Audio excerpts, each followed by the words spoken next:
I mean, in the hospital, people get sick, but in a combat zone, people got injured, right? There were some rough days, and mostly I think I coped with it pretty well. But there were some rough days.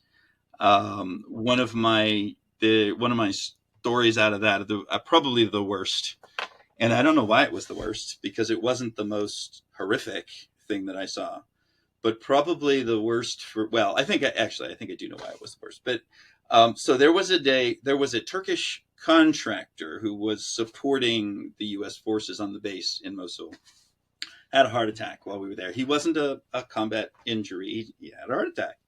This guy in his 50s or 60s, and they brought him in through our trauma bay, through our ER, and the staff were. The background behind this too was we had two deaths in the hospital already that week, and one of them was someone who was known to several of the staff. Somebody who was actual a personal friend of several of members of the staff. So this guy comes in, this Turkish contractor is not a U.S. soldier, not one of our allied soldiers, civilian guy, and he's having a heart attack. And they put him in the emergency room, and they're doing CPR on him, and they're trying to electroshock, start his heart, and one of the doctors, it's like you see on the TV shows, and one of the doctors gets up on the gurney and is doing CPR on him while they roll him off to the ER so they can crack his chest open and put the electric paddles straight on the heart and try open heart massage and everything. And the staff, you could just tell by watching them, they were desperate. They were absolutely desperate. They could not lose one more person that week. They just couldn't accept losing one more person that week.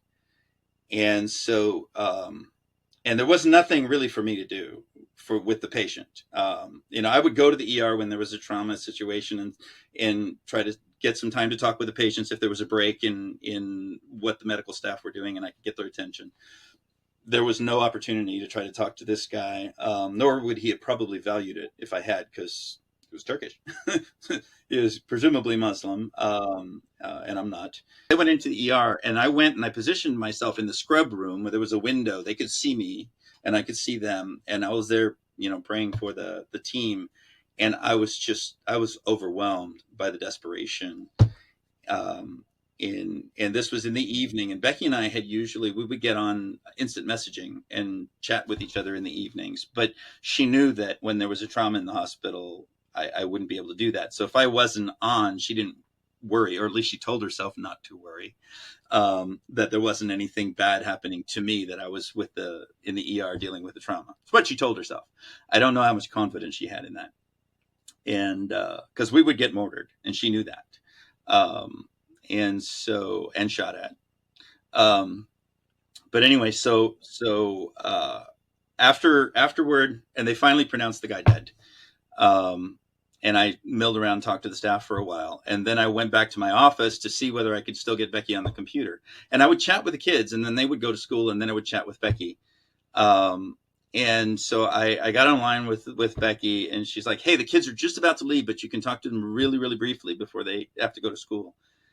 Do you want to do that?" And I said, "No. I am not up to being cheerful for the kids right now. I've had a really hard day." And I didn't tell her at the time what the details were. I said I really, really needed her there to hold me that evening. Really needed her there to hold me that evening. And so she bought a teddy bear. She bought me a teddy bear, and she gave it to all of the kids to hug, and then packaged it up and mailed it to me so that when I needed a hug, I could hold the bear, and know that my family was hugging me. I still have that bear. It's in my bedroom, looking over the bed, looking at me over the bed. And there were times for the rest of that deployment when I went to bed with that bear tucked in my arms like a kid, because I needed my family support. I think that most people don't realize civilians. They know that there's military out there. They know that um, they have to go to different countries to defend what. But I think they don't really understand the things that happen abroad, and maybe sometimes they really just take the military for granted. Unless they're first responders, I don't see how they could possibly. I don't see how they could possibly understand it. Living in Maryland, we mentioned Hawaii, Maryland. Of course, we were in Japan and stuff. How did you feel growing up as a military brat? Because we did move around a lot, and I think Maryland was the first time that we stayed anywhere for any length of time. It was the it was the only time that we stayed anywhere for a significant length of time, and it is still in my life the longest place I've ever lived in, the longest time I've ever lived in one house. Um, Still, Really?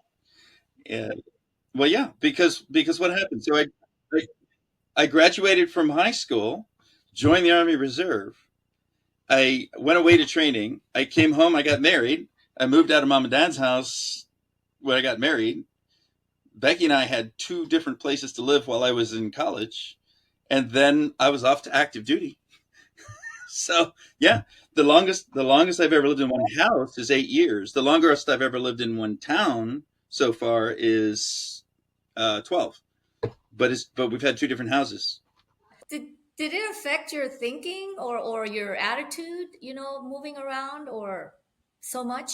Yes, it did. When I was a kid, I thought it was cool. We had cultural exposure that other kids in my classes and so on didn't have, and that was neat. And there were we had stories to share that were unique in their experiences, things like that. So to me, it was never a problem.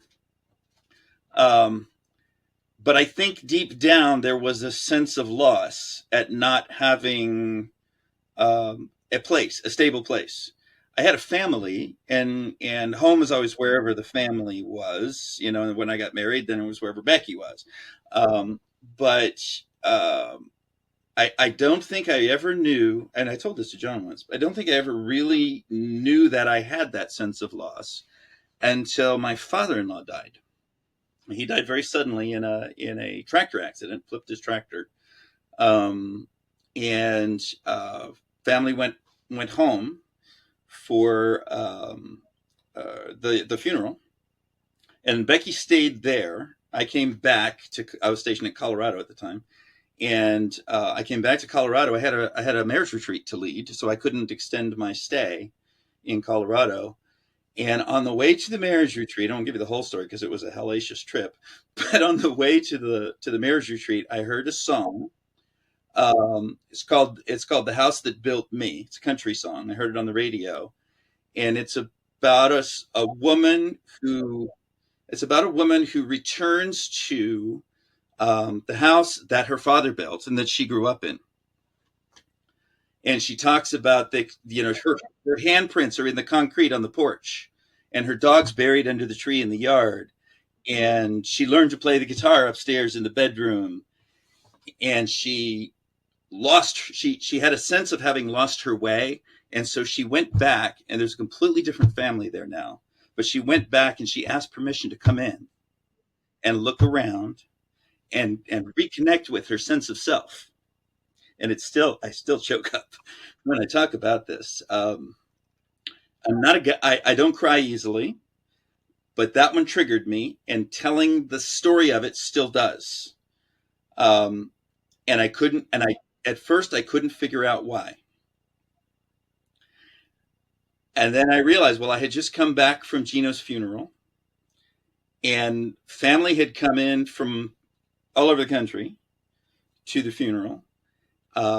John was in basic training, and my son John, not your brother, my son John was in basic training at the time. They gave him emergency leave, and Naomi and I came from Colorado. Denise flew in from Georgia, where she was in college. Um, but one of Becky's cousins that came out from California with her husband, and I mean, just family from all over the place came in to Gino and Artie's place,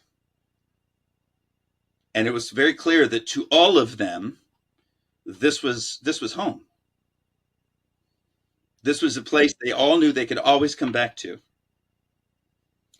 And then when I heard that song, I didn't figure out until a little bit later why it triggered me so. But that was when I realized I had never had that place. And to me, that was the biggest loss of military service. I always had the thing of, oh yeah, what do they say if home is where you hang your hat or something, which is what you mentioned. But sometimes I wonder because when I see people my age,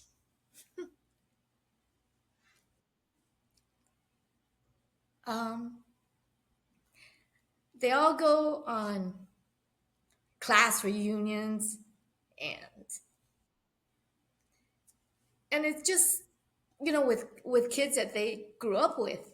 And I think for me, I've never had, because military kids, we moved around a lot, so we never really had lasting friends and stuff. And even for people in Maryland, where we were there for 8 years. But it's not like I mean, I started there in my junior high school, so it's not like I grew up with these kids. So when people go on reunions and they have all these trips where everybody gets back together, it's weird that you're just talking about it being emotional about home and stuff.